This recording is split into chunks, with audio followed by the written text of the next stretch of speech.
Sobra kaming natatakot yan ng amo ko guys, kasi tignan mo guys, oh, kung hindi dahil sa ilaw ng mga sasakyan guys, hindi namin makikita yung daan guys. Ayan, kasi guys, ano yan guys, sandstorm. Pangalawang beses na namin yan guys, parang beses na yan guys. Dati nung nakaraang ano din yan guys, nakaraang taon din yata guys. Ganyan din guys, sandstorm.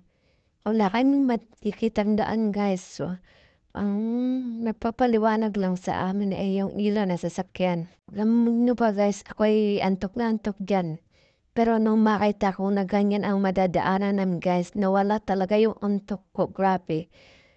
Ako'y natatakot talaga ako guys.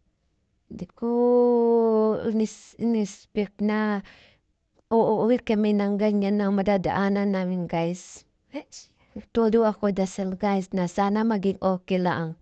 Pag-uwi namin guys, yan guys, o tignan nyo, binibidyohan ko pa yan guys. Ayan, yun yung ilaw dun sa unahan. Kasi may naunang sasakyan, kaya ganon. Yan nga sa bandang Habang nagbibiyahe malayo kami. na yung sasakyan guys. Tignan mo guys, nawala na yung ilaw kasi nasa malayo na yung sasakyan na sa unahan. Tignan mo guys, yung ilaw lang namin na sasakyan ang nagpapaliwanag sa daan. Tignan nyo.